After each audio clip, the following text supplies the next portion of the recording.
Hello dear officers, जय हिंद। कैसे हैं आप सभी लोग? उम्मीद करता हूँ आप सभी लोग बहुत अच्छे होंगे और अपने अपकमिंग एग्जाम की तैयारी बहुत अच्छे से कर रहे होंगे। तो स्टूडेंट्स, जैसा कि we are doing discussion based on previous questions करवा रहे थे। सिमिलरली आज भी लेकर के आया हूँ 2025 का एनडीए फर्स्ट का ए सेट नंबर का हम लोग डिस्कशन कर रहे हैं।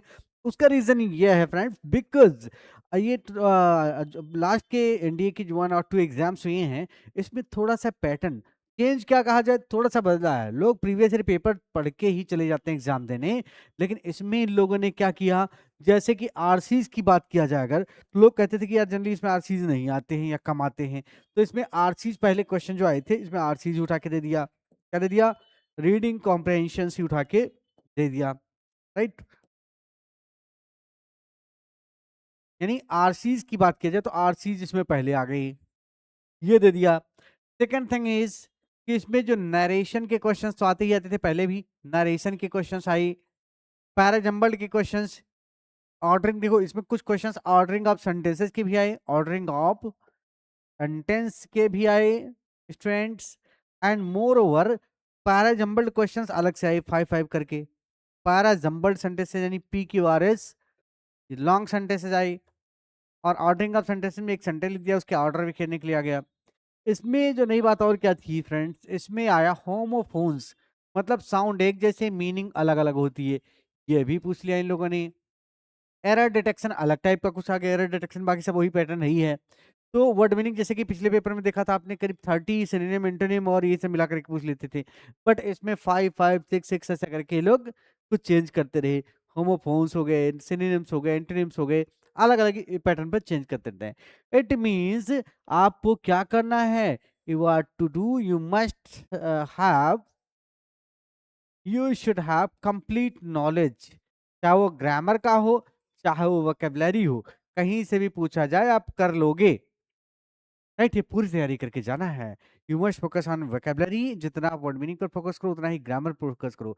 रीडिंग स्किल, चाहे वो फॉर एग्जांपल सेंटेंसेस हो, फिल इन द ब्लैंक्स हो, क्लोज टेस्ट हो, स्पॉट द एरर हो, each and every topic you must focus well. अच्छे से फोकस करते हैं। तो चलिए आप खुद ही डायरेक्ट देख लो कि पेपर कैसा आया था। तो ये पेपर पैटर्न के बारे में है, रीडिंग कॉम्प्रहेंशन भी इसमें ऐड किया और ये आने लगा है। और ऑर्डरिंग ऑफ सेंटेंसेस ये दोनों आया, नरेशन और एरर डिटेक्शन सारी बातें आई। जैसे बात किया जाए, ये आ गया रीडिंग कॉम्प्रिहेंशन के क्वेश्चंस। जैसे लिखा है, read the following passage carefully and answer the questions that follow by selecting the correct option from the given options based solely on the passage. यानी जो पैसेज पर आधारित है केवल उसी से, and mark your answer on the answer sheet accordingly. अच्छा, ये इसमें स्पेस नहीं दिया है, कोई बात नहीं, यहाँ से आपका पैसेज है, ये ऐसे लिख दिया इन लोगों ने, कोई नहीं। तो यहाँ से आपको पैसेज पढ़ना है फ्रेंड्स। तो क्या करना है, जब भी आरसीज आप कर रहे हो, देखो तो ये आपको एक ही मेथड मालूम होता है जो एकेडमिक में सिखाया जाता है, कीवर्ड पकड़ के करो। लेकिन फ्रेंड्स, कीवर्ड्स में जो कीवर्ड्स बेस्ड क्वेश्चंस के आंसर होते हैं, आपको बता दूं, कीवर्ड्स बेस्ड जो क्वेश्चंस के आंसर होते हैं वो केवल डब्ल्यू एच वर्ड्स, कितने डब्ल्यू एच वर्ड्स यानी why, what, where, W H words जो होते हैं, इनसे केवल कीवर्ड पकड़ के कर सकते हो। ठीक है ना? जैसे why did he called him, what was the reason, यानी डब्ल्यू एच वर्ड लिखना चाह रहा हूँ, बार वही लिख जा रहा है, डब्ल्यू एच वर्ड्स लाइक इसमें वाई, व्हाट, वेयर, व्हेन, ये सब आ जाएगा ना। तो डब्ल्यू एच वर्ड वाले का तो कीवर्ड से आसानी से कर लोगे, लेकिन बाकी क्वेश्चन को आपको पढ़ना ही पड़ेगा। डेटा आ गया, कोई ईयर आ गया, ठीक है ना, इससे रिलेटेड जो क्वेश्चन है कीवर्ड बेस्ड करते हैं। अदरवाइज बाकी जो क्वेश्चंस होते हैं ऑप्शंस को, ऑप्शंस बेस्ड जो होता है, वो क्वेश्चंस कौन से करने हुए फ्रेंड्स, जैसे थीम वाले क्वेश्चंस हो गए, या ट्रू फॉल्स वाले हो गए, ट्रू फॉल्स या टाइटल पूछा जा रहा है पैसेज में, ठीक है ना, या वर्ड मीनिंग बेस्ड क्वेश्चंस, ये हमेशा क्या करोगे, इसको ऑप्शंस को एलिमिनेट करके किया जाता है कि पैसेज के अकॉर्डिंग कौन सा वर्ड की मीनिंग पूछा है, तो पैसेज के अकॉर्डिंग पूछा है, तो देखो पैसेज में आपकी मीनिंग कौन सी आ रही है बेस्ट, उसके अकॉर्डिंग आपको करना होता है, राइट? तो ये ध्यान देकर के करना है। तो सबसे पहले क्या होता है, एक रीडिंग कॉम्प्रिहेंशन दिया है तो एक बार कर्सरी ग्लांस कर लेते हैं, सरसरी नजर से देख लेते हैं, फिर पता हो चल जाता है इसका आंसर कहां पर छिपा हुआ है। जैसे देखो, an attempt to determine the number of languages in the world, कितनी नंबर ऑफ लैंग्वेजेस है in the world is affected. देखो बुकलेट है तो बुकलेट से पेंसिल से पेन से आप अंडरलाइन भी कर सकते हो मेन पार्ट को, ठीक है ना। So an attempt to determine the number of languages in the world is affected by other factors. And जो लैंग्वेजेस हैं अदर फैक्टर से भी अफेक्टेड हो जाती हैं, कौन कौन से फैक्टर्स के बारे में बताया गया है. A few new languages to continue to be discovered. और भी कुछ नई लैंग्वेजेस भी क्या किया जाना है, अभी उनका खोज होना जारी है. इवन दीज डेज इन दिनों में भी as unexplored regions of the world begin to be opened up. तो जो अनएक्सप्लोर्ड रीजन्स हैं, यानी बहुत सारी वर्ल्ड में चीज़ें हैं, ऐसी जगहें हैं जो इनका अभी तक खोज नहीं किया जा सका है, अनएक्सप्लोर्ड हैं, उनके बारे में पता लगाया जा रहा है. That discovery does not usually take a place straight away. Discovery सीधे सीधे नहीं जाती है. Often there are similarities with an already known language which make the investigators assume that what they have found is just a dialect of that language. वही सीधे से कोई चीज़ मिलती है तो ऐसे सीधे नहीं मिल जाती. वो इन्वेस्टिगेटर्स ज़रूर ये पता किए हैं कि इससे रिलेटेड कल्पना करते हैं. जो मतलब कल्पना करते हैं कि इसका पहले से कुछ रहा होगा, उसी से सुराग लगाते लगाते यहाँ तक पहुँचे हैं. End of what they have found is just a dialect. और जो भाषा में पता किए वो सिर्फ एक डायलेक्ट है ऑफ दैट लैंग्वेज. उस लैंग्वेज का डायलेक्ट क्या होता है कि अक्षेंट बोली, जैसे अवधी, ब्रजभाषा, भोजपुरी, कन्नड़ी, तमिल, ऐसे बोली सबकी वही वर्ड बोलेंगे लेकिन टोन अलग अलग हो जाएगी ना, उसको बोलते हैं डायलेक्ट ऑफ दैट लैंग्वेज. केवल उसकी लैंग्वेज की डायलेक्ट से ही पता लगा लेते हैं कि ये केवल डायलेक्ट पता लगाया जा सका है, ये नहीं बताया जा सका कि एक्चुअली भाषा आई कहाँ से कैसे. Only after a considerable period of contact, केवल कंसिडरेबल पीरियड ऑफ कॉन्टैक्ट है, does it transpire that the speech is so different. तो ये केवल जो है पर्टिकुलर कुछ कंसिडरेबल पीरियड ऑफ कॉन्टेक्स्ट जो है, कुछ पीरियड ऑफ कॉन्टेक्स्ट वही बताते हैं. वही डज इट ट्रांसफायर करते हैं. ट्रांसफायर क्या होता है बच्चों? अकर या हैपन होना. इस ट्रांसफायर का मतलब होता है अकर, यानी घटित होना या फिर हैपन होना. तो कुछ पीरियड ऑफ कॉन्टेक्ट बताते हैं that the speech is so different. Speech बहुत अलग रही है.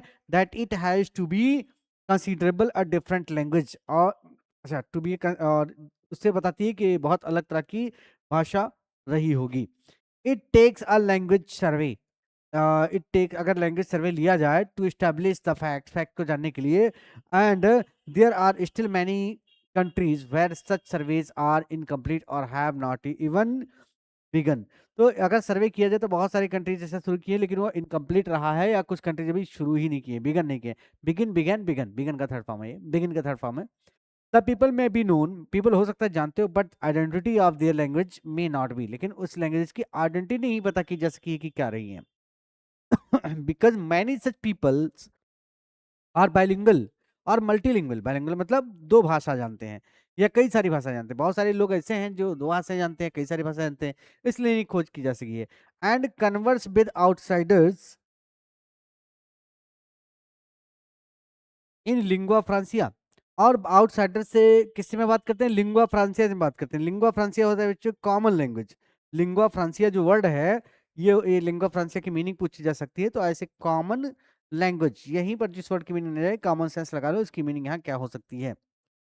तो कई भाषाएं जानते हैं लेकिन वो कॉमन लैंग्वेज में सब लोग एक दूसरे से बात करते हैं. It may take a while before linguist. Linguist होता है भाषाविद, भाषा विज्ञानी, one who has depth knowledge of any language.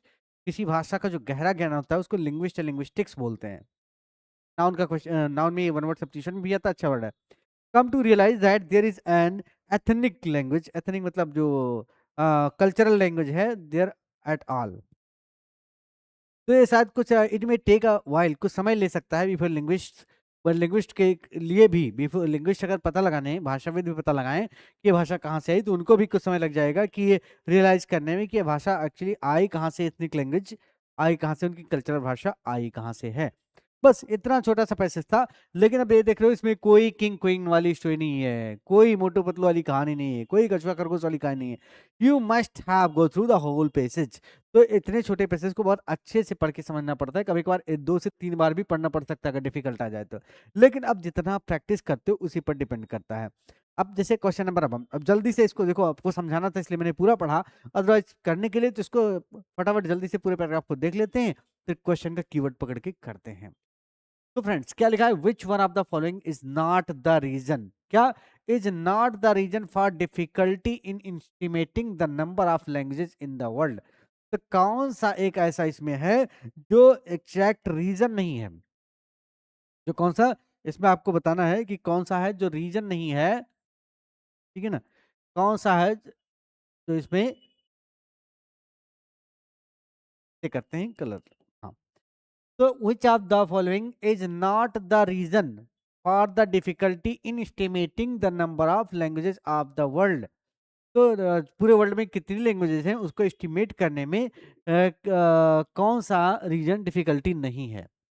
New languages continue to be discovered, new languages continue to be discovered, नई लैंग्वेज का खोजा जाना, there are still unexplored regions, new languages are considered a dialect of a known language। तो नई language क्या होती है, क्या करती है, आर कंसीडर मानी जाती है dialect of A known language, एक जानी हुई जो भाषा जो जानी जा रही है उसकी एक डायलेक्ट यानी कॉमन लैंग्वेज मानी जाती है नई लैंग्वेज खोजने में।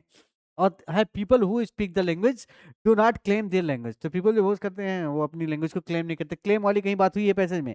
कहीं क्लेम वाली तो बात हुई नहीं है, या हुई है? हुई तो है कि नहीं हुई है?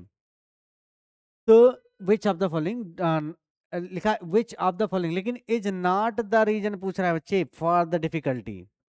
तो इसमें रीजन कौन सा नहीं है? तो ये तो रीजन हो सकता है, new language are considered a dialect of known language, ये तो रीजन है। नॉट पूछ रहा है, इसी चक्कर में तो गलत कर दे, इसलिए people who speak the language not claim वाला वर्ड कहीं पैसेज में आया? नहीं आया।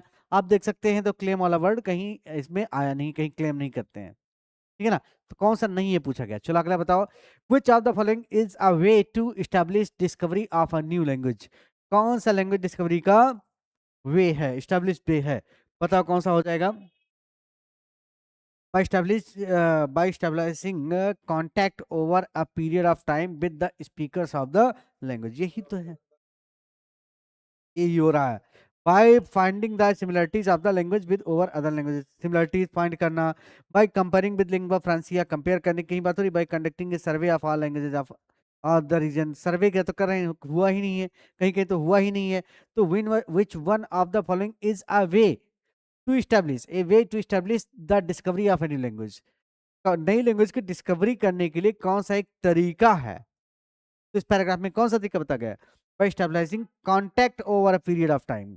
Contact over a period of time, देखो इसमें आया था contact over a period of time, हमने अंडरलाइन भी किया था, ठीक है ना, ठीक है। तो contact over a period of time, ये transpire the speech of significant only after considerable. तो यहाँ पर ये आसन आ जाएगा, ठीक है ना, सीधे से समझ गए हो तो कर ले जाओगे। तो भाई अगला क्वेश्चन क्या कह रहा है, थर्ड वाला कह रहा है बच्चों, चलो बताओ कौन सा हो जाएगा। विच one of the following statement is correct. अब करेक्ट कौन सा है? अगर आपने पैसेज को पढ़ करके पूरे एक बार में समझ लिया है तब तो सीधे टिक कर देंगे, और अगर नहीं समझे तो ऑप्शंस को आपको पढ़ने के बाद में पता लगाना होगा कि पैराग्राफ में दिया है कि नहीं दिया है। कौन सा इस स्टेटमेंट इज करेक्ट, कौन सा सही है? Language surveys have been conducted by all nations, सभी नेशंस के द्वारा किए गए हैं। There is hardly any language to be discovered in the world, शायद ही कोई भाषा बची हो, हार्डली मतलब मुश्किल से होता है जो इसका डिस्कवर न किया गया हो। All the languages are either complete languages और dialects of other major languages. No new language needs to be discovered since all languages are known to the world. तो ऐसे ऐसे बना दिया, सीधे सीधे आंसर मिल रहा है, कोई इतना टफ नहीं है। तो सिंपली पूछ रहा है करेक्ट कौन सा है, तो ये जानते हो all the languages are either या तो कंप्लीट लैंग्वेजेस हैं या किसी की डायलेक्ट्स हैं ऑफ मेजर लैंग्वेजेस, ये बताया गया सीधे सीधे पैराग्राफ में। अगला the people may be known, people शायद जानते हों, but the identity of their language may not be, लेकिन उनकी जो आइडेंटिटी लैंग्वेज की आइडेंटिटी है, the identity of their language may not be, उनके लैंग्वेज की जो आइडेंटिटी है मे नॉट बी। इसका मतलब पैराग्राफ के अनुसार क्या आएगा? अब इसका मतलब क्या आएगा, तो इस पैसेज को देखोगे तब तो बताओगे इनकी लैंग्वेज आइडेंटिटी वाली जो बात आई है, तभी तो बता पाओगे। तो आइडेंटिटी वाली बात कहाँ पर आई है, उस लाइन को दोबारा देखना होता है, ठीक है ना। और आइडेंटिटी वाली बात दोबारा देखने के बाद में आप उसका आंसर दे दोगे। तो आइडेंटिटी वाली बात भाई कहाँ पर आई है?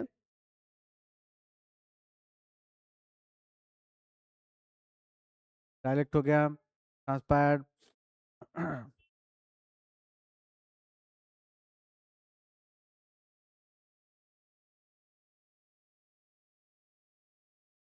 The people may not be known but the identity of their language may not be. इसका मतलब क्या हुआ? तो यहाँ पर पीपल मे बी नोन, हो सकता है लोग शायद जानते हो, but the identity of their language may not be, लेकिन उनकी लैंग्वेज की आइडेंटिटी नहीं जानी जा सकती। तो इसका मतलब क्या हो जाएगा? पैसेज आपके देख के आंसर दीजिए आप लोग कमेंट में अपना आंसर बताते रहें, जो लोग लाइव देख पा रहे हैं तो इसमें आंसर अपना बताते रहे। तो the people may be known but aunty of their language not be, means का मतलब क्या हो जाएगा? मतलब चुप क्या हो जाएगा इसमें? तो एक ही है, people are recognise as different ethnic group but the necessarily their language, सबसे but not necessarily their language, यानी उनकी लैंग्वेज से नहीं पहचाना जा सकता, हो सकता है डिफरेंट कल्चर के हो। तो ये आंसर हो जाएगा आपका। चलिए क्वेश्चन नंबर 5 आ गया है। क्वेश्चन नंबर 5 कह रहा है बच्चों, which one of the following words from passage means come to be known. Come to be known मतलब अस्तित्व में आना है, तो जानते होंगे। तो यहाँ पर विच one of the following words from the passage, passage में कौन से वर्ड का मतलब कम टू बी नोन मतलब जानना जाना होता है? लिंगुआ फ्रांका या फ्रांसफायर या स्टेट या वेरिएंट, कौन सा लग रहा है? ट्रांसफायर अभी तो लिखवाया था, आकर या हैपेंड, घटित होना, कुछ होना। अभी पैसेज पढ़ा के बिगिनिंग में बताया था ना, ट्रांसफायर वर्ड आया था, लिंगुआ फ्रेंसिया तो कॉमन लैंग्वेज हो गया। तो ये हो जाएगा, तो ट्रांसफायर हो जाएगा। ट्रांसफायर करना मतलब कुछ कम टू बी नोन, जाना जाना, यानी कोई बात किसी तक पहुंचाना, वो ट्रांसफायर होता है। ओके, चलो भाई अगला देखते हैं। I hope you are getting, ऐसे करोगे एग्जाम में जब भी करोगे। The following items have a sentence in direct और indirect speech with 4 option, 4 option दिए गए हैं, डायरेक्ट में दिया है या तो इनडायरेक्ट में दिया होगा।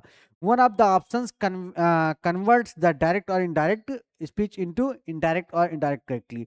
Select the correct option and mark your response on the answer sheet. बच्चों क्या है इसमें, नरेशन या वॉइस में तो पूछेंगे, तो नरेशन में क्या पूछते हैं जनरली, अगर डायरेक्ट नरेशन में सेंटेंस दिया है तो आपको उसका इनडायरेक्ट बना देना। इनडायरेक्ट नरेशन में क्या होगा, 4 ऑप्शन रहेंगे, एक कोई रहेगा सही, उसको बताना होगा। और अगर इनडायरेक्ट नरेशन में आपको क्वेश्चन दिया गया है तो उसका डायरेक्ट क्या होगा पूछा जाएगा, यानी दोनों आपको जानना जरूरी है। सो फ्रेंड्स आगे बताओ आप लोग क्या हो जाएगा, convert the direct speech into indirect speech. तो डायरेक्ट से इसको इनडायरेक्ट में बनाना है। लिखा है, Charu said to her friend, अपने फ्रेंड से कहती, I want you to be here at 6 PM tomorrow for the meeting.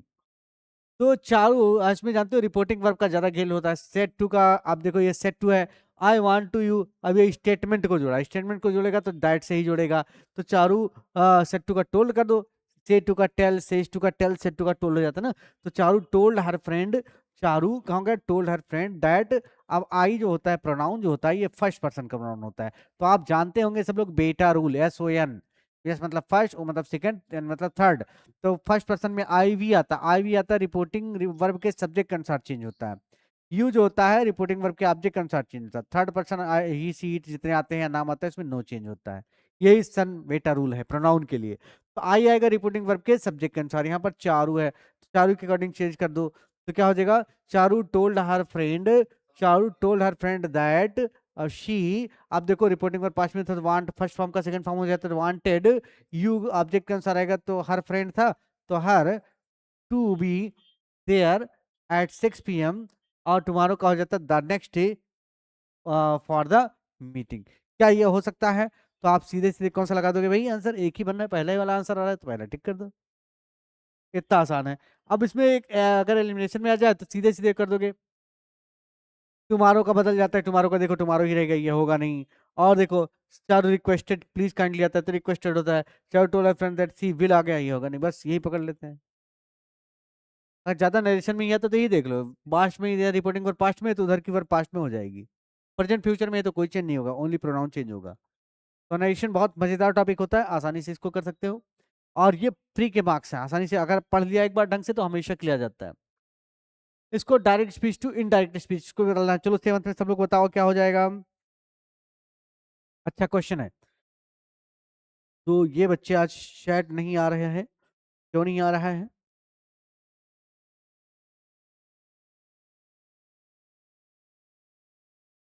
कोई नहीं, चलें जो बच्चे देख पा रहे हैं उसको बताएं।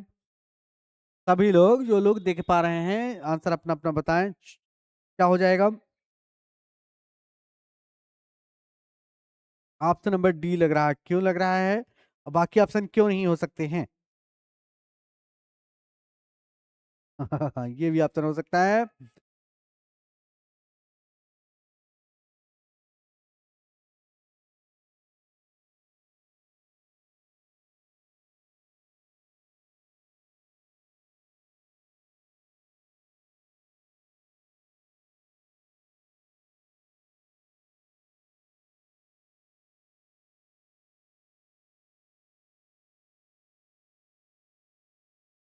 यस बच्चों, चलिए आगे बढ़ते हैं।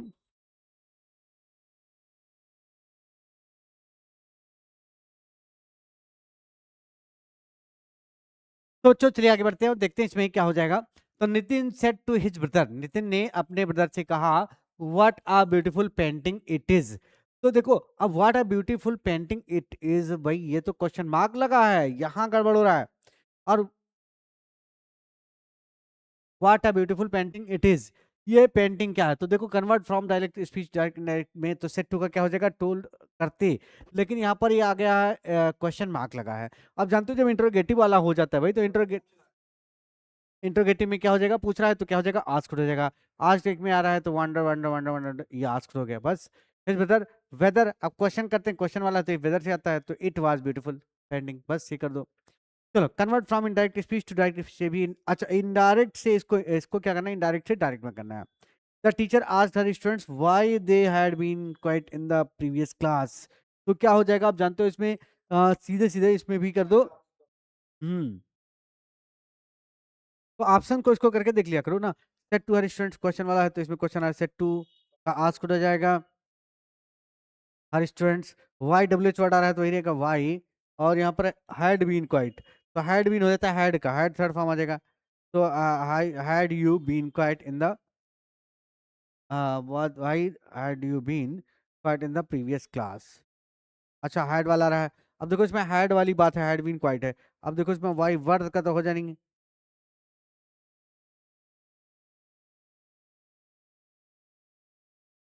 देखो, ये हो जाएगा द टीचर आस्क्ड, आस्क्ड पहले कर दिया, asked her students comma inverted comma why पर they keeping quiet in the previous class. ठीक है ना। द हैड बीन क्वाइट लिखा है इसमें, कीपिंग यही वर्ड नहीं है। The teacher said to her students why were you quiet, why were you quiet. तो वाई तो हैड बीन तो होगा नहीं ये वर्क का, हैड क्वाइट का बनाने की जरूरत ही नहीं थी, ये भी नहीं होगा। तो बताइए कौन सा किसका बनेगा, ये वाला किसका बन जाएगा। एट का एक ही आंसर आ रहा है, कौन सा बन रहा है बताओ।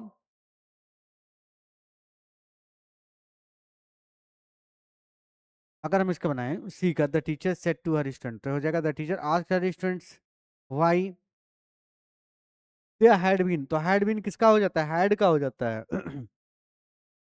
जनरली इसमें होता है, अगर रिपोर्टिंग में पास्ट में है तो was plus were Anji form का हो जाता है, क्या हैड बीन आंजी फॉर्म। ये क्या हो जाता है बच्चों, हैड बीन आंजी फॉर्म में करना पड़ता है।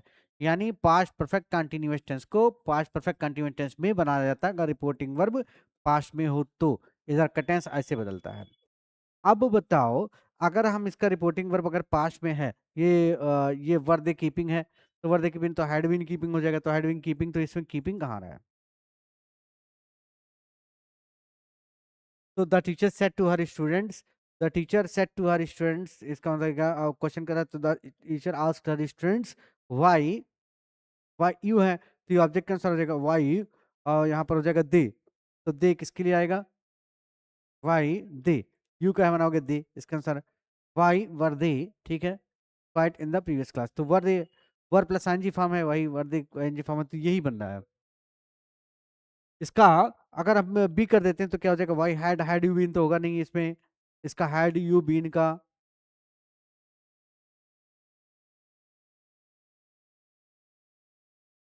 The teacher said to her students, the teacher asked her students हो जाएगा why, why they had been quiet in the previous class. Yes, C ही लग रहा है इसमें, इसको भी करना नहीं सही रहेगा।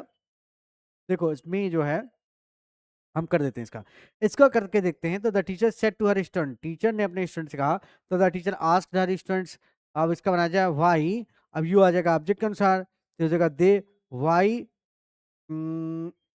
दे हैड बीन, और हैड बीन का चेंज होता नहीं, हैड बीन का ही रह जाएगा, वाई हैड, वाई रहेगा they had been quiet in the previous class. अच्छा, प्रीवियस क्लास सब में है, प्रीवियस क्लास इसमें भी है। I what they keeping, had been keeping हो जाएगा, तो हैड बीन कीपिंग वर्ड इसमें जो आ रहा है ये नहीं बन रहा है इससे, है ना। Why were you quite, were you का आप जानते हैं सिंपल प्रेजेंट का सिंपल पास्ट हो जाता है, सिंपल प्रेजेंट का सिंपल पास्ट हो जाता है। तो हैड बीन क्वाइट हो सकता है, हैड बीन क्वाइट, लेकिन had been quiet in the previous class. Why they had, were you quiet का दे हैड, तो हैड बीन वर फॉर्म, तो had been quiet in the previous class. हाँ, इसमें एक बात और है, क्वेश्चन मार्क, और इसमें है the teacher said to her students why had you been quiet in the previous class. The teacher asked her students why, why they had, why क्या है, they had been, why they had been quiet in the previous class. ये तो लग रहा है, ये लग रहा है, क्यों? हाँ हाँ, तो 8 का सी किया जाएगा इसमें। रीजन इसका ये है क्योंकि वर यू क्वाइट कर देते हैं, तो वर यू का हैड बीन क्वाइट होता है, वर यू क्वाइट, ये भी बी सी दोनों लग रहा है, लेकिन यहाँ पर करेंगे हम हैड बीन, क्योंकि यहाँ पर छिपा हुआ है भाई वर यू का, यानी वाज वर एनजी फॉर्म का हैड बीन एनजी फॉर्म हो जाता है, लेकिन एक्शन के लिए होता है ना, एक्शन के लिए होता है, सिंपल प्रेजेंट का नहीं करेंगे। तो यहाँ पर हैड बीन सिंपल प्रेजेंट का quite in the previous class. ये बी और सी दोनों ऑप्शन से इसमें आ रहे हैं, ठीक है ना, तो सही माना जा सकता है, लेकिन आंसर आप लगाओगे क्या, सी वाला, क्योंकि इसमें परफेक्शन है, दोनों में से अगर परफेक्ट करना हो तो सी वाला मैं लगाऊंगा, वो ऐसे अगर बच्चे बनाएंगे तो बी वाला भी बना लेंगे, राइट। तो एक्सेप्शनल क्वेश्चन था, खैर उसको छोड़ते हैं, इस पर विशेष ध्यान दो, रूल आपको सारे बता दिए जाते हैं, कौन से बता दिए जाते हैं, अपने एग्जैक्ट रूल को फॉलो करो जो पढ़ाया जा चुका है हम। तो फॉलोइंग, अगले क्वेश्चन को बढ़ते हैं। Following items have been 4 sentences, one of which is correct, find the correct option and mark your response in the answer sheet. एक सेंटेंस दिया गया है, उसके 4 ऑप्शन है, आपको बताना है करेक्ट कौन सा है। Which one of the following sentences is correct, 4 sentence दिए गए हैं, बताओ पढ़ के कौन सा है। तो इसमें आ जाएगा which of the following, which of the following sentence is correct. तो he is considered as the brightest intellectual in the country, is condition as one among the brightest intellectual, अब वन कर दोगे, ही इज कंसीडर्ड, सब में वही common ही है, तो one among the brightest intellectuals तो होना चाहिए, तो इसका मतलब ये नहीं होना चाहिए, one among the brightest intellectual, among कर दोगे कई सारे लोग, क्यों? वन ऑफ द कर दोगे तो इनमें से नाउन प्लर आती है, वन ऑफ के बाद में जानते हो नाउन प्लर आती है, इसलिए यही आएगा, क्योंकि आप लोग पढ़ चुके हो कि जहां भी वन ऑफ आता है उसके बाद में नाउन प्लर लगाना पड़ता है, और वर्ब सिंगुलर, जैसे one player has played well, in one of the करोगे तो one of the players has played well, तो वन ऑफ के बाद में नाउन प्लर आती है इसलिए। Which one of the following sentences is correct, कौन सा है, no other mountain is taller than the Himalayas, no other mountain is taller than तो हो ही नहीं सकता, देन का कंपेयर करते हैं, तो दैन से कंपेयर करते हैं, दैन इसमें आ रहा है, दैन इसमें आ रहा है, दैन, अच्छा दैन द हिमालयस तीनों में आ रहा है, टाल हो नहीं सकता, दैन के पहले कंपैरेटिव डिग्री आती है, तो no other mountain is taller than the Himalayas, no other mountain, हाँ नो अदर माउंटेन इज, तो नो अदर माउंटेन्स नहीं, ये प्लरल नहीं, एक का एक से करोगे तो no other mountain is taller than the Himalayas, ये हो जाएगा, समझ गए बच्चों। तो ऐसे क्वेश्चन आते हैं, देखो ये सेंटेंस कौन सा करेक्ट है ऐसा पूछ लिया गया, ये पहले इंडिया में नहीं ऐसा पूछा गया था, ये आया है, तो इस पैटर्न को भी आप लोग को समझना है। अब क्या करना है, direction the following question items, a pair of words is provided, words का पेयर प्रोवाइड किया, you are requested to select the option that most appropriately describe the meaning of both words and mark your response on the answer sheet accordingly. It means, जिसको बच्चों बोलते हैं homophones, homophones मतलब sound एक जैसा, meaning अलग अलग। देखो confident and confident, you are looking confident बोलते हैं ना, he is confident, you are confident, तो कॉन्फिडेंट विश्वास से भरा हुआ, और एक कॉन्फिडेंट क्या होता है, जैसे एंट, ठीक है ना। चींटी और हाथी में दोस्ती हो गई और दोनों एक दूसरे से क्या हो गया, ऐसा फाइंड किया गया कि दोनों आप कॉन्फिडेंट हो गए हैं। तो ये एक वर्ड होता है भाई कॉन्फिडेंट। तो कॉन्फिडेंट मतलब होता है दोस्ती टाइप का, बहुत गहरी दोस्ती, बहुत गहरी दोस्ती हो जाना। तो कॉन्फिडेंट मीन्स होता है सर्टेन, निश्चित। एंड कॉन्फिडेंस मीन्स होता है क्लोज फ्रेंड, यस गहरी दोस्ती। फिर क्लोज फ्रेंड इसमें आ रहा है, लेकिन कॉन्फिडेंट मीन्स सर्टेन है। एंड अच्छा कॉन्फिडेंट ये आ गया था इसलिए दोनों सेम, अच्छा उल्टा कर दिया था इसको। Confident means believe and confident means mystery, नहीं ये सब नहीं होगा तो ये हो जाएगा। कॉन्फिडेंट मीन्स विश्वास से भरा हुआ, निश्चित होना, कंफर्म होना कि मैं इंडियन क्वालिफाई कर ले जाऊंगा, तो उसको कहेंगे कॉन्फिडेंट। और कॉन्फिडेंट कर दोगे तो कह दो एंट, और ऐसा फाइंड किया गया कि हाथी और चींटी के बीच में दोस्ती हो गई, तो कॉन्फिडेंट मतलब दोस्ती, क्लोज फ्रेंड, बहुत घनिष्ठ मित्र, बूजम भी बोलते हैं, इंटीमेट भी बोलते हैं, राइट। अगला ब्रोक एंड हैरी ब्रूक देखा होगा, हैरी ब्रूक को जानते होंगे ना, इंग्लैंड वाला जो इतना बढ़िया खेला था। तो एक होता है broke, brick break, broke broken, टूटा हुआ, ब्रोक, और एक ब्रूक होता है। तो दोनों का मतलब क्या होता है, क्या आप जानते हो? ब्रोक मीन्स अबंडेंस, पर्याप्त, बैंकरप्ट, फ्रैक्चर्ड, निगोशिएट करना। तो कौन सा हो जाएगा बताओ सब लोग। हम्म अब ब्रोक मीन्स होता है क्या, फ्रैक्चर्ड, और ब्रूक मीन्स, नहीं नॉनसेंस, तब उसको नॉनसेंस कर देंगे, किसी का नाम नॉनसेंस रखा जाता है। तो this is the reason. Broke means होता है बैंकरप्ट, जो कंगाल हो गया, वो खाली हो गया, उसके पास कुछ ना हो, टूटा हुआ हो। एंड ब्रूक मीन्स होता है अस्ट्रीम, एक धारा। जो हैरी ब्रूक है ना, इंग्लैंड वाला प्लेयर, इसमें T20 का कैप्टन भी है शायद वही, तो वो इसमें एक नई धारा में लेके जा रहा है अपनी टीम को, तो उस ब्रूक मतलब होता है स्ट्रीम, धारा। और ये ब्रोक मतलब बैंकरप्ट भी होता है, हाथ पांव फ्रैक्चर होते हैं, फ्रैक्चर से कोई रिलेटेड नहीं है यहाँ पर, राइट। तो इसका बी हो जाएगा, B is the right answer.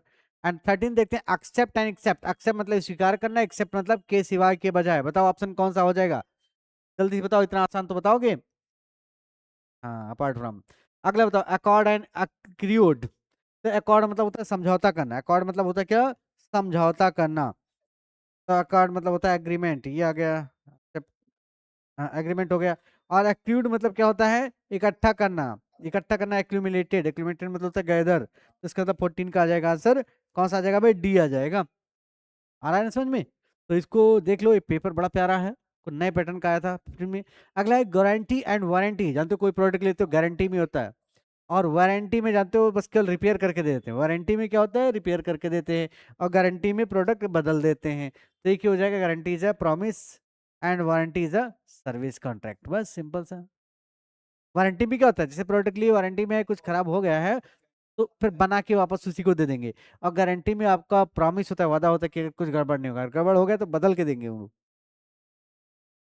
समझ गए, इसको हम फोर्स करते हैं, इसको भी लर्न करना पड़ेगा आपको। अगला है, अगले इन द फॉलोइंग सेंटेंस और phrase is given with the word that is underlined followed by ये फोर ऑप्शन, चार ऑप्शन दिए गए हैं। Select the most appropriate option that is nearest in meaning to the underlined word and mark your response on the answer sheet accordingly. तो क्या करना है, एक सेंटेंस दिया गया और एक फ्रेज दिया गया given with the word that is underline. तो अंडरलाइन दिया गया है, आपको बताना है कि सबसे इसके नियरेस्ट मीनिंग में कौन सा होगा। क्या बताना है, इज द नियरेस्ट मीनिंग, मतलब सिनोनिम्स बताना है बच्चों, समानार्थी शब्द। समानार्थी शब्द बताना है, तो बताओ भाई क्या हो जाएगा। The constitution of India ensures proportionate representation from all regions. Word कहाँ पर अंडरलाइन है ये बताओ, वर्ड कौन सा अंडरलाइन है ये देखना है आपको। तो बैलेंस्ड, तो balanced the constitution of India ensure, ensure करता है क्या, प्रोपोर्शनोट, प्रोपोर्शन कहते हैं ना, जैसे रेशियो एंड प्रोपोर्शन कहते हो, दोनों बैलेंसिंग करते हो, तो यहाँ बैलेंस्ड ही हो जाएगा, है ना। अगला बताओ, there is a feeling of disenchantment among the members of the group. Group के बीच में एक डिसइंचेंटमेंट की फीलिंग आ रही थी। तो डिसइंचेंटमेंट क्या होती है बच्चों, डिसअपॉइंटमेंट, और क्या कहते हैं, फाइंडिंग आउट दैट समथिंग। तो कुछ पाने में जो डिसअपॉइंटमेंट होता है, disappointment, appointment on finding out something, या फाइंडिंग आउट समथिंग, कुछ पता करने में भाई जो डिसअपॉइंटमेंट आती है, निराशा आता आती है, उसी को बोलते हैं डिसइंचेंटमेंट। अरे तो इसमें तो सीधे लिखा है, नियरेस्ट बताना था, डिलाइट कुछ आइडियलिज्म होगा नहीं, अनरिलेटिंग होगा नहीं, तो यहाँ डिसअपॉइंटमेंट हो जाएगा। हाँ, अगला बताओ, she believe that it was imminent that he would be chosen as the leader of the group. Imminent मतलब होता है, एक eminent होता है, एक imminent होता है। बताओ इसमें क्या हो जाएगा फिर? हम्म,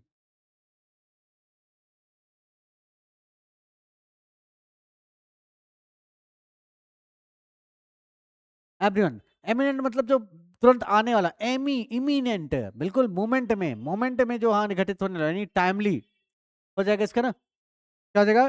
टाइमली नहीं भाई, टाइमली नहीं। इमिनेंट मतलब होता है जो बिल्कुल होने वाला हो, बिल्कुल घटित हो, बस कोई तो डिस्टेंट दूरी हो जाता है, अनलाइकली होगा नहीं जो होने वाला ना हो। टाइमली तो समय से हो जाता है, ये इनएविटेबल होता है, which can not be avoided, which can not, can't be avoided, जिसको टाला ना जा सके, है ना। तो जो सन्निकट हो, इसको बोलते हैं हिंदी में सन्निकट। सन्निकट मतलब बस होने वाला हो, एमिनेंट हो, बस घटने वाला हो, बारिश होने वाली है, देखो बादल बड़े बड़े घरे घिरे हुई हैं, तो इसका मतलब ये हो जाएगा बेस्ट ऑप्शन इमिनेंट का। बहुत प्यारा है, बहुत इंपॉर्टेंट है, या दोबारा से पूछा जा सकता है, राइट। अगला बताओ। The brave soldiers left N indelible impression on the people of the land, land के पीपल पर इनडेलेबल है, डिलेबल मतलब डिलीट करना, इनडेलेबल जिसको डिलीट ना किया जाने वाला इंप्रेशन उन्हें पीपल पर छोड़ दिया वहां के लोगों के। तो बताओ इसमें कौन सा सिनोनिम्स कर दे बच्चों, जल्दी से बता दीजिए फटाफट। इसमें इनडेलेबल जिसको डिलीट ना किया जा सके, यानी परमानेंट हो जाए, बस। इरेडिकेबल जिसको हटाया जा सके, हिलेरियस हंसाने वाला, फ्लीटिंग रेंगने वाला, तो परमानेंट हो जाएगा यहाँ पर, समझ गए ना। तो बिल्कुल ये अच्छे वर्ड्स हैं, सभी वर्ड्स को नोट कर लो और भाई इसका यूज करो। अगला है, the manager always provides instantaneous replies to all queries. तो जैसे इंस्टेंट कहते हैं, इंस्टेंट रिप्लाईज यानी तुरंत, त्वरित उत्तर दिया, इमीडिएट, डिलेड, डिलीवरेट, अनवांटेड। बताइए, तो ये आप लोग तो जानते हैं, इसका ना क्या हो जाएगा?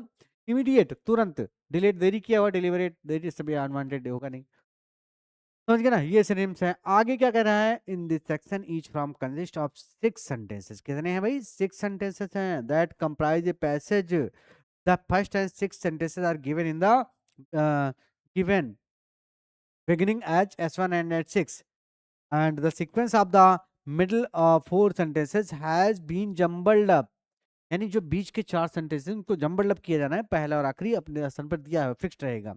And labelled P Q R S, you are required to find the proper sequence of the 4 sentences and mark your answers according answer sheet. तो बच्चों क्या करना होता है इसमें?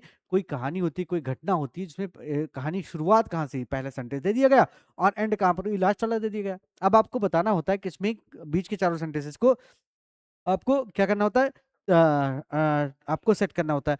तो ये क्या करोगे, इतना बड़ा सेंटेंस है, तो आप लोग पहले देख लिया करो चारों में से कौन सा होगा। देखो 3 में ऐसा आ रहा है, एक में क्यू आ रहा है, तो बताओ कौन सा पहला होगा, कौन सा लास्ट में होगा, सब लोग देख लो इसमें। तो देखो, तो लिखा है आल दो, अच्छा एक देख लेते हैं। Although all sources of energy ultimately come from natural processes, non renewable sources can not be replaced naturally at the rate they are being used. तो ये जब किसी घटना की शुरुआत करते हैं, किसी का नाम पहले बताते हैं, तो उसके परिचय देते हैं, पहले इंट्रोडक्शन देते हैं। तो इंट्रोडक्टरी सेंटेंस है। अब देखो इस सेंटेंस के बारे में किस में बताया जा रहा है, पी क्यू आर एस में, जिसमें बताया जा रहा होगा वो आपका पहला हो जाएगा। तो बताया गया ऑल दो ऑल सोर्सेज ऑफ एनर्जी, यद्यपि सभी एनर्जी के जो सोर्सेस हैं किसी नेचुरल प्रोसेसेस से आए हैं, और नॉन रिन्यूएबल सोर्सेज जो हैं इनको can not replace naturally, non renewable sources को नेचुरली रिप्लेस नहीं किया जा सकता at the rate of are being use, जिस तरह से यूज किए जा रहे हैं। तो इसके बारे में, सोर्सेज के बारे में कौन सा बताया जा रहा है, बताओ। तो सोर्सेज के बारे में कौन कौन से बारे बताया जा रहा है, बताओ कौन सा कर दें। हम्म, तो कौन सा? All sources of energy ultimately come from natural sources, सभी सोर्सेज के बारे में बात हो रही है। अब देखो, this will increase the time and cost, क्या हैंस रिजल्ट को बताता आता है एक्सट्रैक्शन ऑफ दीज ओर्स। कौन से ओर्स की बात हो रही है? तो बचा अपने पास क्या? अच्छा ये सारा है मिनरल रिसोर्सेज, इसमें बात किसकी हो रही है? मिनरल रिसोर्सेज की ना। ऑल सोर्सेज ऑफ एनर्जी यानी मिनरल रिसोर्सेज हो गए, not renewable resources come from natural process से आए हैं, नॉन रिन्यूएबल रिसोर्सेज की बात हो रही है। तो नॉन रिन्यूएबल रिसोर्सेज के बारे में, इन दोनों के बारे में देखो किसमें बताया गया, एक ही आ रहा है। Mineral resources can not be said to be finite and non renewable. इसका मतलब ये हुआ दोस्त कि जुगाड़ काम नहीं करेगा कि क्यों इसमें आ रहा है 3 में ऐसा रहती होगा, इसका मतलब ये नहीं होगा। ऐसे ही आपको स्टार्ट करना पड़ेगा, ये आपका आएगा पहला नंबर, ऐसा आएगा। अब natural resources can be said, कहा जा सकता है बी फाइनाइट, निश्चित है, एंड नॉट रिन्यूएबल है, देखो उससे मिलता जुलता है। अब बताओ इसके बाद में क्या लगा दिया जाए, इसके बारे में, अब मिनरल रिसोर्सेज के बारे में कौन सा कह रहा है, हाँ, दीज रिसोर्सेज आ रहा है फिर। We must remember through our country's mineral deposit these resources are short lived, कुछ दिन के लिए हैं, तो एस के बाद में क्या आएगा, क्यू आएगा, इसका मतलब आपका ये भी चला गया। अब एस क्यू के बाद में क्या आएगा, पी आएगा, क्या आएगा, चेक कर लो, बस हो जाएगा, ऐसे करेंगे एग्जाम में। तो अब ये हो गया। अब आप किसकी बात होती है, दीज रिसोर्सेज, अब दीज रिसोर्सेज यहाँ मिला दिया, दीज ओर्स एक्सट्रैक्शन है, इनका खनन करना कुछ समय के लिए है, मिनरल डिपॉजिट्स किए हैं कुछ समय के लिए, तो एक्सट्रैक्शन ऑफ ये वेरी कुछ नहीं है। तो these ores through the process of mining soon become, देखो वहाँ एक्सट्रैक्टेड मतलब खुदाई करना होता है, और यहाँ mining will be soon become difficult and expensive because these minerals have been greater deposits over mine, तो आर आएगा। तो यस क्यू के बाद में क्या आएगा, आर आएगा, इसका मतलब कर दीजिए सी। ऐसे करेंगे बच्चों, पूरा पढ़ना नहीं, बहुत दिमाग नहीं लगाना है। ऑप्शन देखो, ऑप्शन के जरिए करो, अच्छे लेवल के PQRS आए हैं। इस तरह की बातें बच्चे पढ़ते नहीं, इसलिए गलतियां कर सकते हैं। तो 22, क्या आप अपने आप से आंसर बताओगे, सबसे पहले क्या आएगा, ऐसे जैसे हमने बताया, India at present has one of the largest road networks in the world, पूरे वर्ल्ड में सबसे बड़ा रोड नेटवर्क बताया गया। अब देखो इसके कौन सा सेंटेंस में, अब बताओ इसमें कौन से सेंटेंस में इसका परिचय दिया जाए, इसके बारे में बता रहा है। तो किसके बारे में बात हो रही है, largest road, one of the largest road networks बताया गया है पूरे वर्ल्ड में। क्यों शुरुआत होगी, द ग्रैंड ट्रंक रोड पहले ले आओगे, one of the greatest road networks in the world, पूरे वर्ल्ड की बात हो रही है, पूरे वर्ल्ड में इंडिया को बताया गया प्रेजेंट में, पूरे वर्ल्ड में एक सबसे लार्जेस्ट रेल नेटवर्क है। तो अगर हम कर दें द इम्पोर्टेंस ऑफ रोड्स, अभी रोड की बात हो रही है, India at present has one of the largest road network की बात हो रही है, तो importance of roads has been recognised in India since the ancient time, जो प्राचीन काल की बात होती है पहले आ जाती है, इसका मतलब पी से शुरुआत होगा, किससे होगा, पी से शुरुआत होगा, उसके बाद क्या लगाएं, किंग्स सच एज अशोका, ये सब पुराने जमाने के तो ही हैं, तो पी के बाद में आर लगा देगा, और पी के बाद में आर लगाओगे तो यही आ जाएगा। क्यों, हाँ समझ में आया, ऐसे करना है, बस ज्यादा पूरा पढ़ना ही, टाइम बचाना है। अगला कर लो। ऐसे लेंदी लेंदी आए थे आपकी 2025 का जो फर्स्ट है एनडीए का, ये इतना जबरदस्त पेपर था, समझ लो कुछ भी पढ़ने से काम चलाओ नहीं है कि प्रीवियस ईयर पढ़ लो उससे रिपीट हो जाएगा, पूरा करना पड़ेगा। नेशनल हाईवेज, क्या करते हैं, नेशनल हाईवेज की बात हो रही है, connect one state with another and are of national importance, एक हाईवेज, क्या करते हैं, एक स्टेट को दूसरे स्टेट से कनेक्ट करते हैं नेशनल हाईवेज, और ये अपनी महत्ता को बताते हैं। तो इसके बाद में कौन सा इसके बाद को डिफाइन कर रहा है, जल्दी से देख के अपना आंसर सोच लीजिए फिर बताइए। इसके बाद में क्या, नेशनल हाईवेज, सिंस दे, हो ही नहीं सकता, दे कहाँ से आएगा,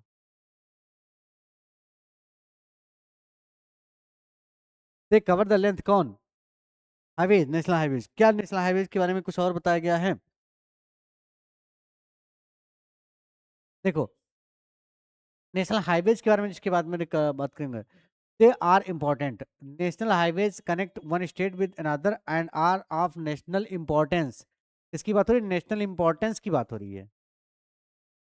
तो दे आर इंपॉर्टेंट, देखो आ रहा है, they are important because, importance की बात करोगे तो पहले उसको समझाओगे ना, दे आर इंपॉर्टेंट बिकॉज, क्यों important, why there constitute near merely 2% of the total road network, total road network पूरे वर्ल्ड में बताया गया ना उसको, अच्छा पिछले वाले में था, एक स्टेट से दूसरे स्टेट को जोड़ते हैं, तो टोटल नेटवर्क की बात हो रही है, they nevertheless carry 40% of the total road traffic, तो टोटल में से बाकी निकाल की बात होगी ना, तो टोटल वाला पहले आ जाएगा, इसका मतलब पहले पी कर दो,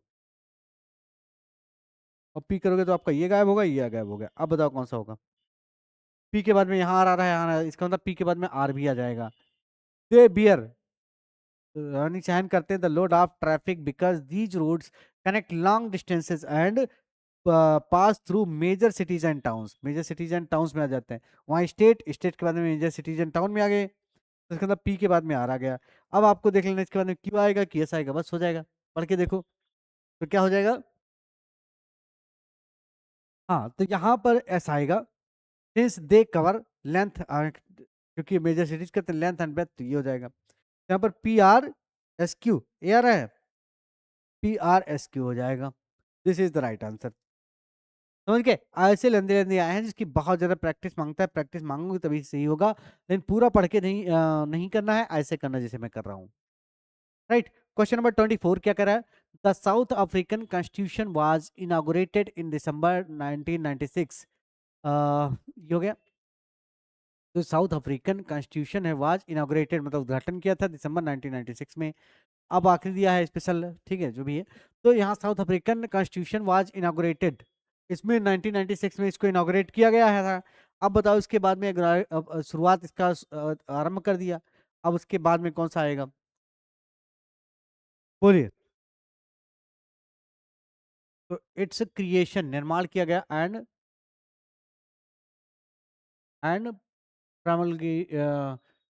promulgation took place at a time when South Africa still faced the threat of civil war after the dissolution of uh, apartheid government. तो ये प्राचीन काल की बात हो रही, इतिहास की बात हो रही है, ठीक है, 1996 के उस समय की। तो पहले पी है, इसके बाद आएगा, और पी आएगा तो कौन सा आ जाएगा? पहले पी कर देते हैं, S1 के बाद में पी आएगा, उसके बाद बताओ क्या कर दिया जाए? उसके बाद में the South African constitution says that bill of regions correct नाम डेमोक्रेसी अप्रोच, ये ठीक है, ये ऐसे ही PQRS बिल्कुल जैसे एज इट इज रहेगा, इसमें कुछ करना नहीं है।